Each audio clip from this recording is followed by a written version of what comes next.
ఇప్పుడే అహ్మదాబాద్ గుజరాత్ నుండి లండన్ వెళ్ళడానికి ఎయిర్ ఇండియా ఫ్లైట్ 171 టేకాఫ్ చేసిన 9 నిమిషాల్లోనే కూలిపోయింది. వెంటనే స్మోక్స్. 242 మంది ప్యాసింజర్లు, అందులో 7 Portuguese passengers, 53 British citizens, 1 Canadian, మన భారతీయులు 169 మంది చనిపోయారని న్యూస్. అసలు మరి ఫ్లైట్ క్రూ కూడా చనిపోయారు కదా. ఎక్కడ సెక్యూరిటీ ల్యాప్స్ అయింది? నాకేమనిపిస్తుందంటే ఇది టెర్రరిస్ట్ అటాక్ అని. 91 నుంచి నా సొంత ఫ్లైట్లు నాకున్నాయి. ప్రపంచం అంతా తిరిగాను. 40 సంవత్సరాలు అనుభవం ఉంది. ప్రపంచం తిరిగింది. ఏమవుతుంది? ఎక్స్ట్రీమిస్ట్ ఎందుకు ఇది చేస్తున్నారు? ఒక్కసారి ఆలోచించాలా. మనం ఏం చేసినప్పటికీ అవన్నీ పొలిటికల్ ఇన్వెస్టిగేషన్ చేయాలి, లీగల్ ఇన్వెస్టిగేషన్ చేయాలి, ఆల్ కైండ్ ఆఫ్ ఇన్వెస్టిగేషన్ చేసి తీరాలి. కల్ప్రిట్స్ ను పట్టుకోవాలి. ఎందుకంటే 650 మీటర్లు అంటున్నారు.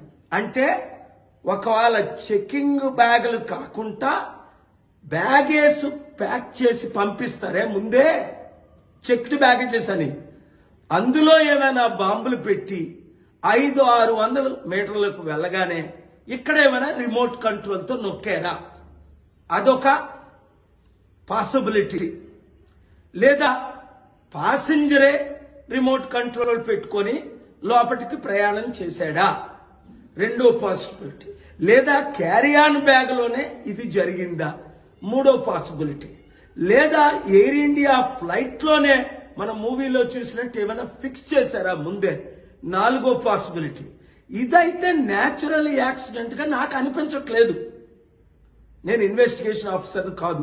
ఇన్వెస్టిగేట్ ప్రాపర్ గా చేసి న్యాయం చేయకపోతే మన ఎయిర్ ఇండియాయే కాదు, ఇండియన్ ఇమేజ్ ఇది గ్లోబల్ గా ఇంపాక్ట్ అవుతుంది గనక చాలా చెడ్డ పేరు వస్తుంది. మరలా టూరిస్టులు మన దేశానికే రావడానికి వెనకంజ వేస్తారు. తద్వారా లక్షల కోట్లు దేశానికి లాస్. అందుకే నేను ఇచ్చిన సలహాలు తీసుకుంటే ప్రపంచం అంతా తీసుకుంటారు, మన దేశస్తులు తీసుకోరు. ఇవన్నీ జరగకుండా ఉండాలి అంటే ఏం చేయాలో? ప్రపంచంలో నాకున్న అనుభవం ఇంకొకరికి లేదు కదా. నా అనుభవాన్ని ఎందుకు షేర్ చేసుకోకూడదు? అందుకనే ప్రపంచ శాంతి సభలు మన మే 24ని సికింద్రాబాద్ లో, లాస్ట్ వీక్ అమెరికాలో, అంతకు ముందు వీక్ టర్కీలో ఎందుకు పెడుతున్నాను? శాంతి ఉంటేనే సమాజానికి క్షేమం, అభివృద్ధి. ఈ వీడియో ప్రతి ఒక్కరికి షేర్ చేయండి. శాంతిగా బ్రతుకుదాం. హిందూ, ముస్లిం, క్రిస్టియన్ ఈ కల్లోల గొడవలు మనకొద్దు. మనం అందరం భారతీయులు, వరల్డ్ సిటిజన్స్ అందరూ. Let us live in peace. Thank you very much.